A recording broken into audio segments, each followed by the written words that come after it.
오늘 하나님께서 우리에게 주신 은혜의 말씀은 요한복음 14장 16절하고 15장 26절 두 구절입니다. 함께 봉독합니다. 내가 아버지께 구하겠으니 그가 또 다른 보혜사를 너희에게 주사 영원토록 너희와 함께 있게 하리니. 15장 26절 내가 아버지께로부터 너희에게 보낼 보혜사 곧 아버지께로부터 나오시는 진리의 성령이 오실 때 그가 나를 증언하실 것이요. 오늘 말씀의 제목은 일상의 삶에서 경험하는 성령 하나님입니다. 선포되는 말씀을 통해 하나님의 은혜를 경험하는 시간이 되기를 소망합니다. 한국교회의 가장 큰 오해는 성령론이에요. 불신자들이 성령과 귀신을 혼동하는 것처럼 그리스도인도 성령에 대한 오해가 많아요. 교단, 교파에 따라 그 정도가 심합니다. 특히 정통개혁 신학을 하지 않은 목회자의 경우 그 차이는 이단 수준이에요. 성령과 악령을 혼동하는 사람들은 이 잘못된 사상에 사로잡혀 있어요. 그러니까 그런 사람들은 물건에 신이 깃들어 있다고 믿는 정령, 또 악마와 같이 초월성을 갖는 신 등의 존재를 인식해요. 성경에도 유사한 사례가 있습니다. 우리 사도행전 8장을 보면 귀신의 힘을 입어 마술을 행하던 시몬이 빌립의 전도로 복음을 받은 후 빌립에게서 성령의 능력이 나타남을 보고 놀랬잖아요. 그러니까 마술사 시몬은 베드로와 요한이 안수할 때 성령의 역사를 보고 돈으로 이 성령의 능력을 사려고 했다가 큰 저주를 받을 뻔했잖아요. 그러니까 그리스도인도 잘못된 사상에 사로잡혀서 성령을 오해하지 않도록 조심해야 합니다. 그러니까 사도 베드로는 잘못된 이 성령관을 가지고 있었던 이 시몬에게 사도행전 8장 22절 23절 그러므로 내가 너의 이 악함을 회개하고 주께 기도하라. 혹 마음에 품은 것을 사하여 주시리라. 내가 보니 너는 악독이 가득하며 불의에 매인 바 되었도다. 이렇게 경고했던 겁니다. 과거에 우리 그 교육 환경이 열악했던 때가 있었잖아요. 그때 제대로 신학 교육을 받지 못했던 목회자들이 많았던 시절이 있었습니다. 그래서 성령을 하나님으로부터 흘러나오는 어떤 힘이나 영향력 정도로 생각하는 부흥사들이 많았어요. 그러니까 성령 집회라는 이 부흥회를 하면서 성령 세례를 준다고 안수기도 해주는 경우도 많았어요. 사실 성령 세례는 안수를 통해 인간이 주는 것이 아니잖아요. 성령을 인간 마음대로 할 수 있다는 발상 자체가 무지의 소치입니다. 성령은 인격을 지신 하나님이에요. 결코 하나님으로부터 흘러나오는 어떤 힘이나 영향력이 아니라는 얘기예요. 지금도 종교 장사꾼들은 성령을 살아있는 인격으로 보지 않고 강력한 어떤 에너지나 파워로 보는 경향이 있습니다. 그러니까 비인격적인 어떤 영향력 정도로 잘못 생각하는 겁니다. 지금도 은사 집회라는 이름하에 이런 무지가 공공연하게 자행되고 있는 것도 사실이에요. 교리의 무지입니다. 한국교회 상당수가 이 잘못된 성령관을 갖고 있어요. 만약 성령이 비인격적인 능력이라면 우리는 성령 하나님을 하나님으로 부르지 않죠. 오히려 그것이라고 불러야 될 겁니다. 우리가 성령을 구할 때 인격으로 대하지 물건으로 대하지 않잖아요. 그러니까 마술사 시몬이 이 범한 잘못은 성령을 인격체로 보지 않고 능력으로 봤던 겁니다. 우리 사도행전 8장 20절 베드로가 이르되 내가 하나님의 선물을 돈 주고 살 줄로 생각하였으니 내 은과 내가 함께 망할지어다. 성령을 돈으로 얻겠다는 이 신성 모독적인 발상에 대해 사도 베드로는 지금 가차없는 저주 선언을 합니다. 그러니까 성령의 은혜가 돈이나 인간의 욕심에 의해서 주어진 것이 아님을 분명히 선언하고 있어요. 여러분, 성령 하나님에 대해 바르게 아는 방법은 뭘까요? 간단합니다. 성경에서 성령이 어떤 분인지 찾는 방법이에요. 그 외에 다른 길은 전혀 없습니다. 타락한 인간이 오묘하신 성령 하나님에 대해서 바로 알 수는 없잖아요. 사람들의 생각과 성령 하나님과의 엄청난 차이가 있는 까닭이 바로 이것입니다. 우리 고린도전서 2장 11절 사람의 일을 사람의 속에 있는 영 외에 누가 알리오? 이와 같이 하나님의 일도 하나님의 영 외에는 아무도 알지 못하느니라. 창조주의 사정을 피조물이 알 수가 없어요. 오직 성령 하나님만이 알 수가 있는 겁니다. 우리 베드로서 1장 21절 예언은 언제든지 사람의 뜻으로 낸 것이 아니요 오직 성령의 감동하심을 받은 사람들이 하나님께 받아 말한 것임이라. 성령의 감화로 기록된 이 말씀인 성경을 통해 성령 하나님에 대해 바르게 알아야 합니다. 그럼 성경은 성령을 어떻게 증거할까요? 우리 고린도후서 13장 13절 잘 표현되어 있습니다. 주 예수 그리스도의 은혜와 하나님의 사랑과 성령의 교통하심이 너희 무려 함께 있을지어다. 축도의 말씀으로 많이 사용하는 문구잖아요. 그러니까 성령 하나님은 성부 하나님과 성자 그리스도와 함께 공동사역을 하세요.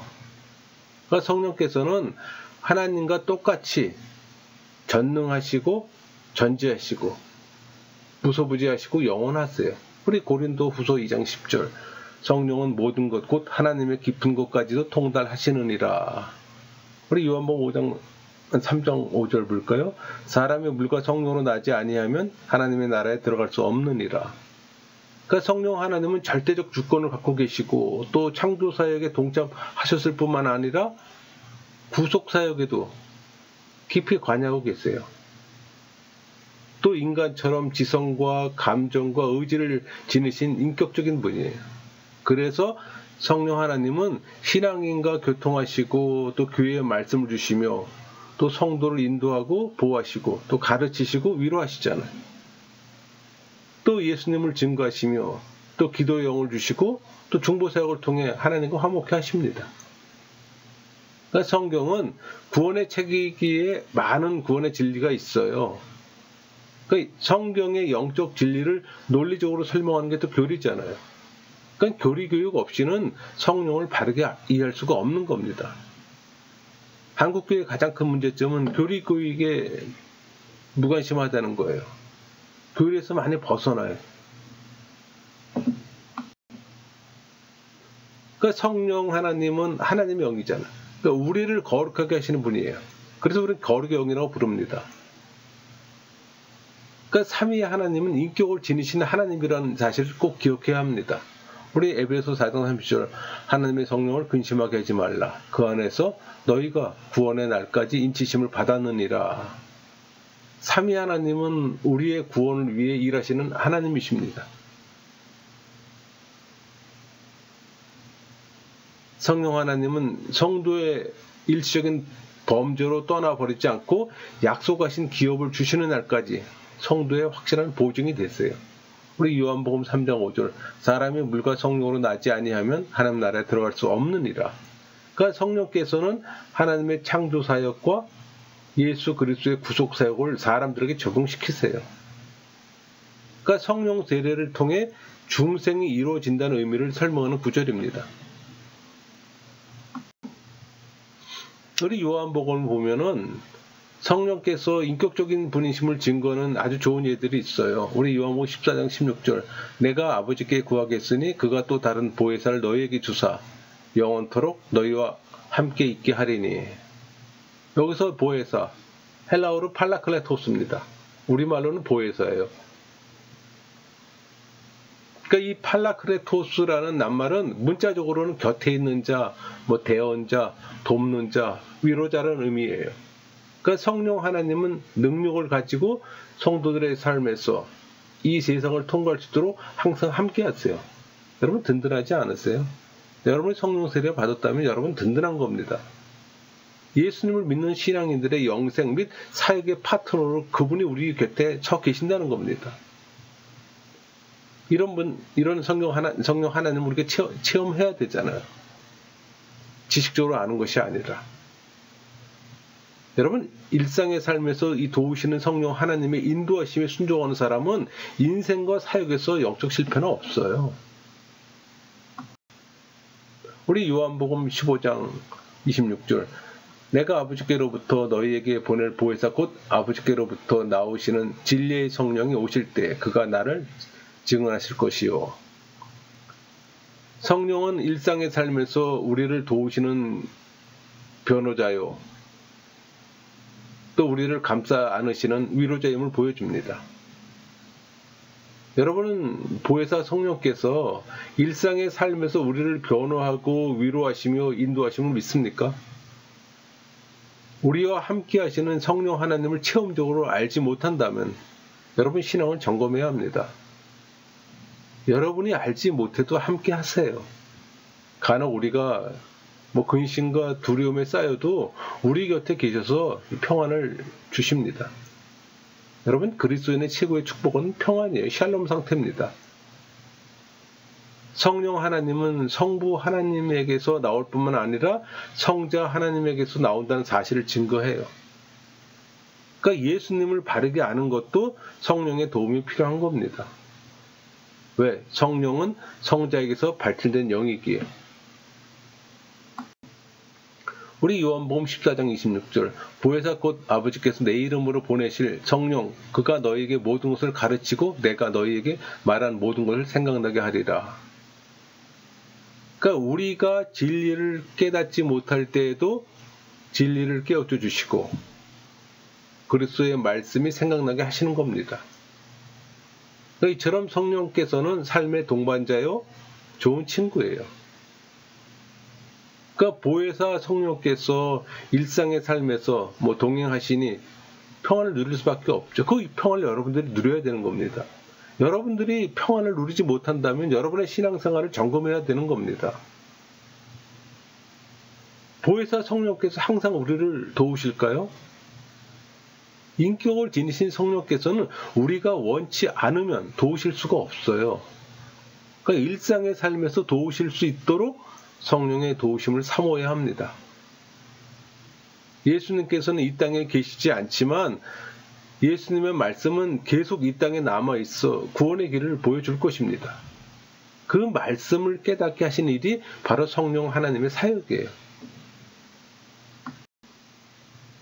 그럼 성령께서 어떻게 우리를 도우실까요?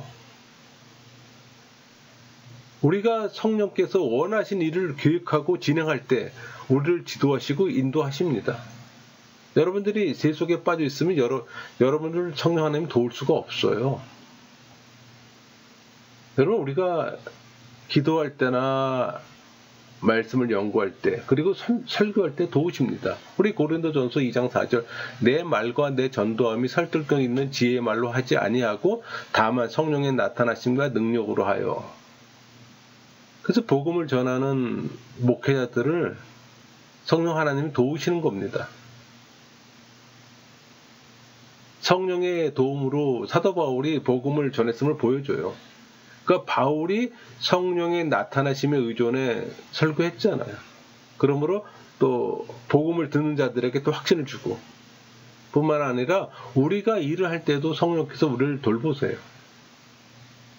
그러니까 보혜사 성령께서는 일상의 삶에서 신앙인의 곁에서 도우시고 인도하세요. 여러분, 그걸 경험해야 되는 겁니다. 경험의 여부는 여러분의 선택이에요. 아무것도 하지 않는 자에게 도울 수가 없는 겁니다. 성령 하나님이 원하신 일을 여러분들이 계획하고 행해야 되는 거예요.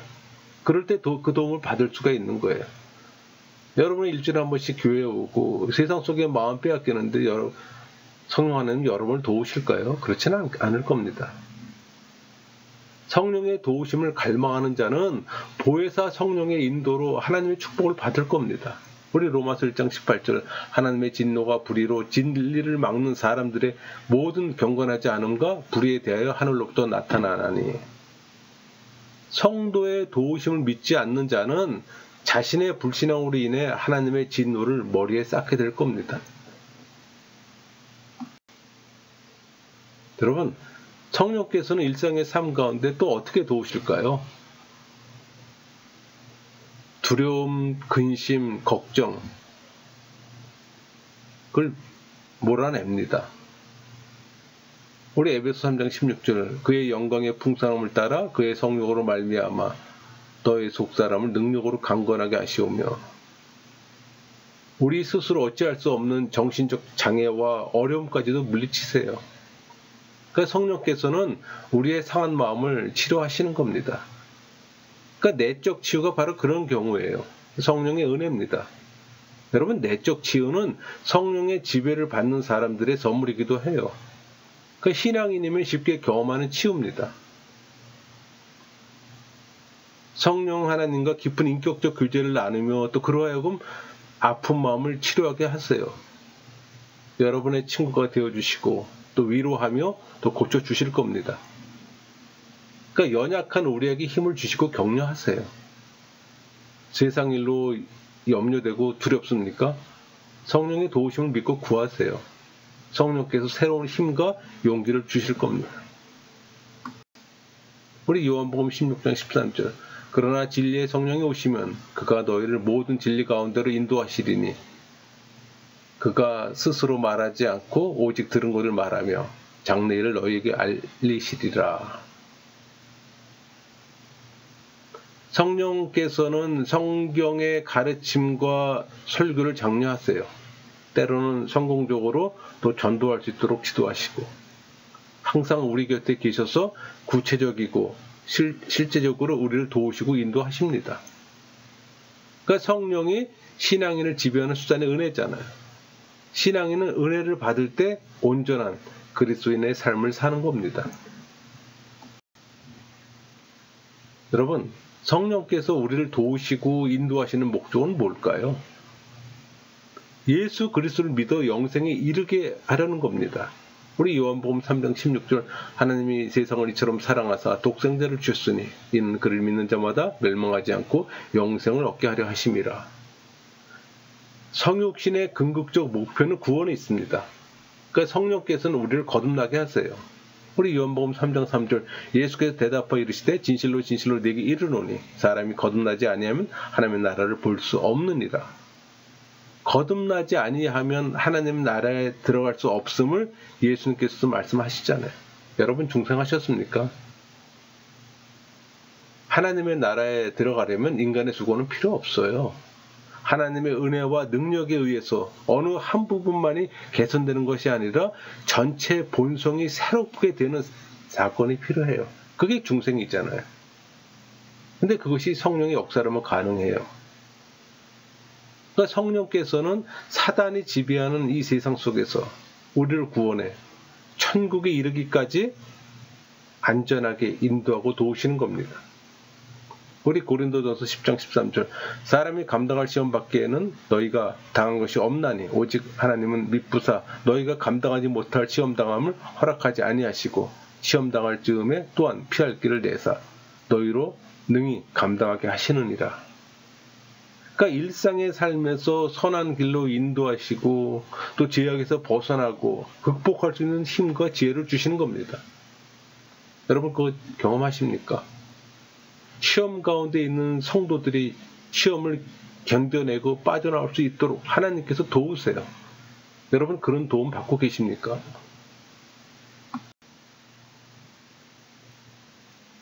여러분 성령 하나님도 사람처럼 근심하실까요? 당연히 인격을 지니신 성령이시기에 우리들처럼 기뻐하시고 근심도 하시는 겁니다.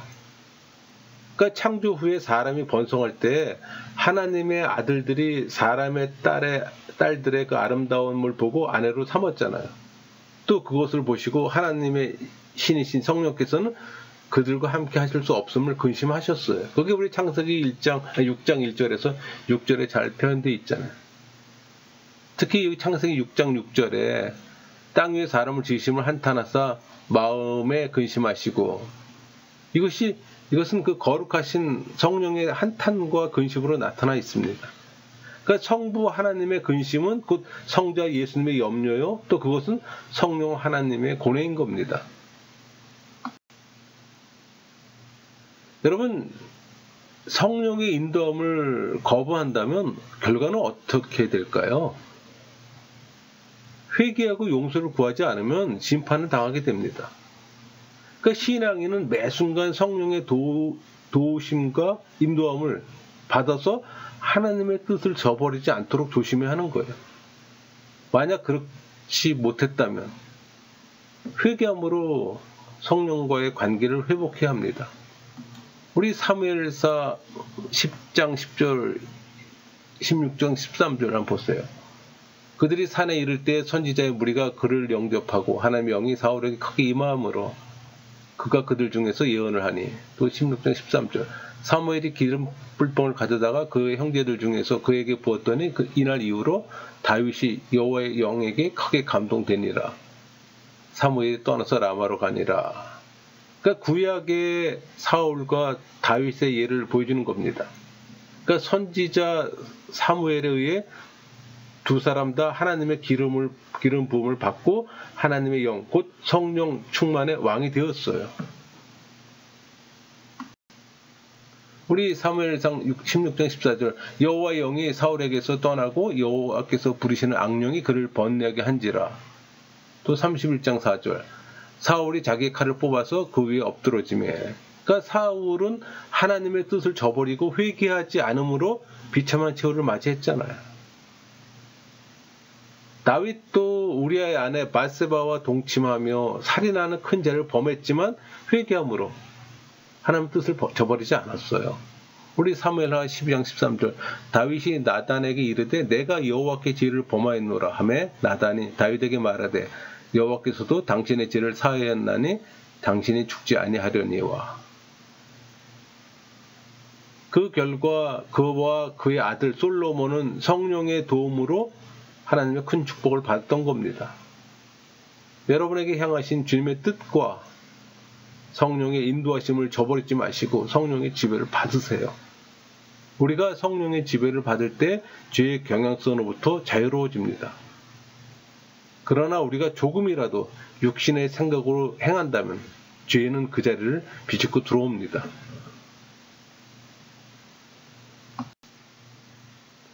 여러분, 성령 하나님과 인격적 교제를 나누려면 우리 신앙인들은 어떻게 할까요?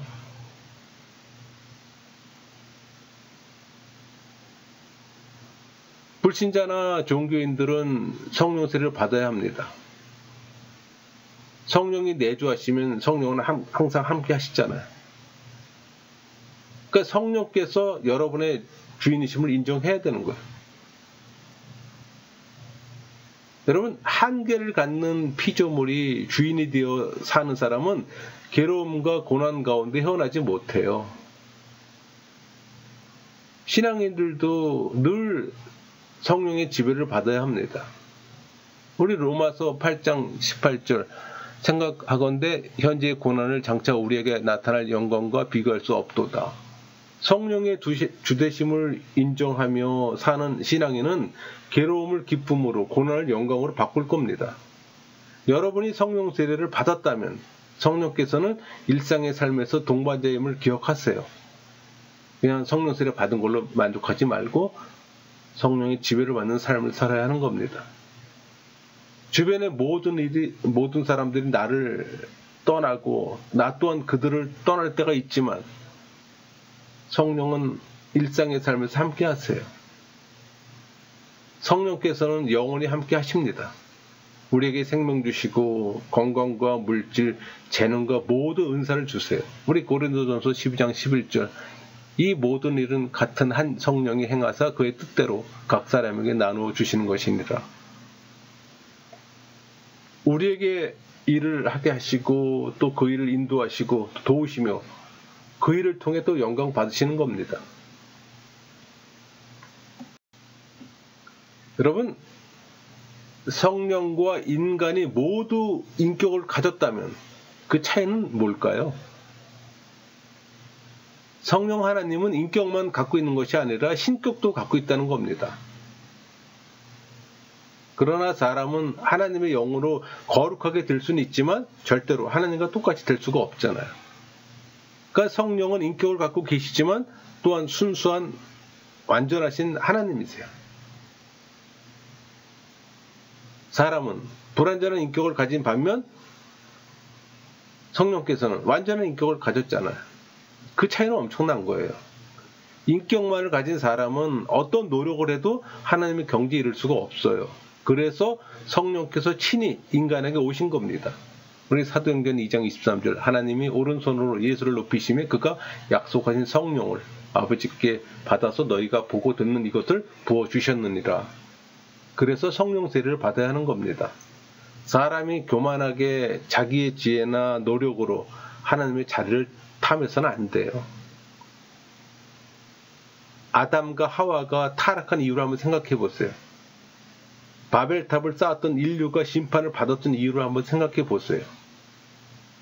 성령과 사람은 창조주와 피조물, 왕과 백성, 하나님과 사람의 차이가 있음을 명심하고 성령 하나님을 사모하는 자가 되어야 합니다.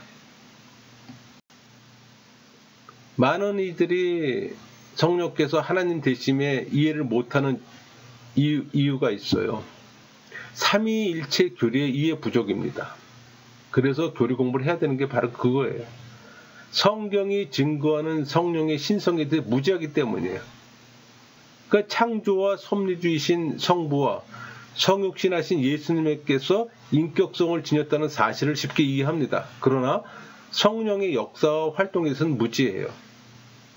여러분, 성경 가운데 기록된 성령 하나님의 묘사를 잘못 이해하기 때문입니다. 그러니까 하나님으로부터 흘러나오는 어떤 에너지나 파워 정도로 이해하는 경향이 있어요. 한마디로 교리 이해 부족이에요. 성경이 말하는 영은 눈에 보이지 않으나 움직이는 실체를 말합니다.